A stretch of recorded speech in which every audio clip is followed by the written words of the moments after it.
cette plateforme de partage, d'édification, de transformation qui est dédiée justement à la famille et au mariage. Nous entamons cette nouvelle série qui sera dédiée à la préparation au mariage avec une introduction.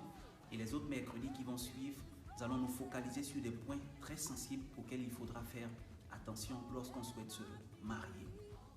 Dans la parole de Dieu, dans Ecclésiaste chapitre 3, il est dit clairement qu'il y a un temps pour toutes choses. Il y a un temps pour pleurer, il y a un temps pour rire, il y a un temps pour semer, il y a un temps pour moissonner, il y a un temps pour planter, il y a un temps pour arracher.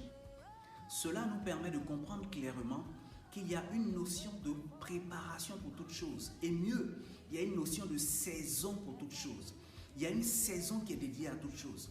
Lorsque nous sommes en train de vouloir nous marier, il y a une saison pour avoir le projet de mariage. Il y a aussi la saison pour vivre la cérémonie de mariage et la saison pour expérimenter le mariage en lui-même.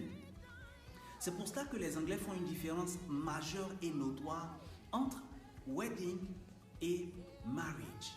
Wedding, c'est la cérémonie. On parle de wedding ceremony.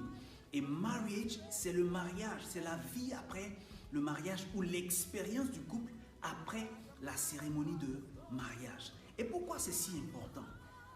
C'est si important parce que regardez l'énergie que nous fournissons lorsque nous voulons préparer une cérémonie de mariage. Le nombre de réunions que nous faisons, le nombre de membres de comité que nous choisissons, le temps que nous passons à choisir le véhicule de la mariée, le véhicule du marié, les couleurs de ces véhicules-là, les couleurs du mariage de façon générale, le nombre de pages, le nombre de filles d'honneur, le nombre de garçons d'honneur, le nombre de personnes qui sont même conviées au mariage, le temps qu'on passe à définir ce qu'on appelle la liste des invités, les invités d'honneur et ceux qui ne le sont pas.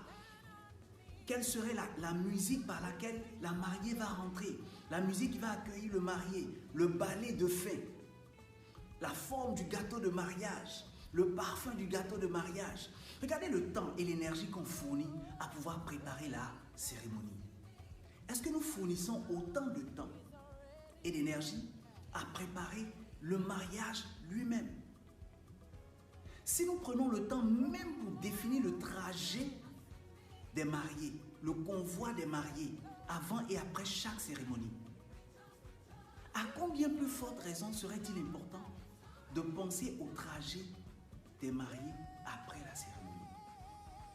Les 2-3 premières années du couple, le moment où le couple n'a pas encore d'enfants, le moment où le couple commence à avoir des enfants, un enfant, 2, 3, 4 peut-être. Lorsque les enfants seront confrontés à des défis à l'école, comment est-ce qu'on va traiter ces défis-là? Les défis scolaires, les défis d'éducation. Aujourd'hui, toute forme de fléau et de vice prennent possession des écoles, y compris les écoles confessionnelles. Est-ce qu'on prend le temps de réfléchir à ça? Lorsque mon épouse sera comme harcelée par son patron ou un collègue, comment est-ce que ces problèmes-là seront résolus? Lorsque mon mari aura à faire face à la pornographie ou à la masturbation, alors que je l'ai connu visiblement sans cela, comment est-ce que nous allons traiter ces problématiques-là? Si un jour, mon conjoint a envie de prendre une décision radicale, mais qui est contraire à nos principes de vie ou à la parole de Dieu, comment est-ce que nous allons ramener cette personne-là sur le droit chemin? Voici autant de questions qu'on ne se pose même pas alors que nous sommes tout euphoriques en train de préparer le mariage, ou du moins la cérémonie de mariage. La Bible dit dans le livre d'Éphésiens, Éphésiens le chapitre 3 du verset 14 au verset 15, que toute famille tire sa source de Dieu et du royaume des cieux. Autrement dit, le terme étymologique qui a été utilisé pour dire famille est un terme qui veut dire arbre généalogique, est un terme qui veut dire association familiale, est une expression qui veut aussi dire, n'est-ce pas, famille dans le sens de concevoir à partir d'un couple. Donc tout couple tire sa source de Dieu.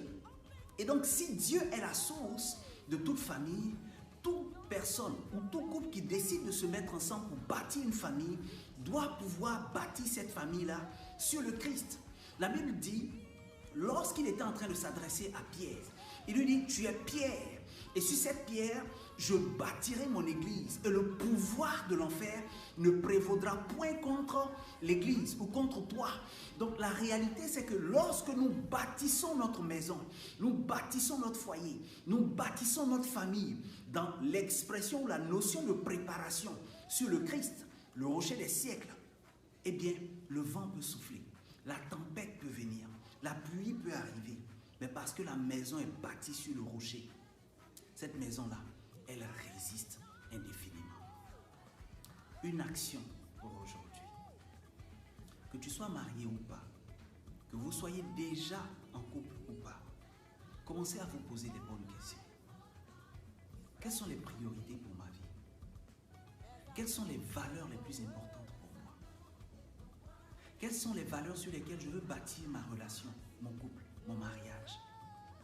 Quel est le couple auquel je souhaiterais que le mien puisse ressembler?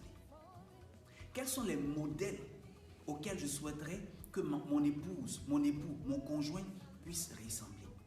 Quel est le système de valeurs que je veux bâtir autour?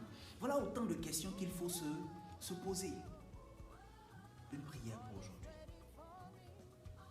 Seigneur, je veux te rendre grâce et te bénir parce que toute famille tire sa source de Dieu. Je te rends grâce parce que ma famille aussi tire sa source de toi. Ma généalogie aussi tire sa source de toi. Et par conséquence, ma descendance également tire sa source de toi dans le nom puissant de Jésus-Christ de Nazareth. Je te prie pour la grâce du discernement. Donne-moi du discernement. Donne-moi le discernement des bonnes questions. Donne-moi la sagesse qu'il me faut pour reconnaître les saisons de la vie et ne pas mépriser la saison de la préparation. La saison pour labourer le sol, afin qu'au moment de la semence, cela puisse porter beaucoup de fruits. Bénis mon couple. Bénis le couple de ces personnes qui ne sont pas encore en couple, mais qui se projettent pour bâtir un foyer. Bénis tous les couples présents ou à venir. Manifeste au potentiel et tends ta main pour la grâce du discernement et surtout pour la diligence dans la préparation, pour la minutie dans la préparation, afin que ta gloire se révèle au travers des familles. C'est au nom puissant de Jésus que j'ai prié. Amen. Merci pour votre fidélité et à mercredi prochain pour la suite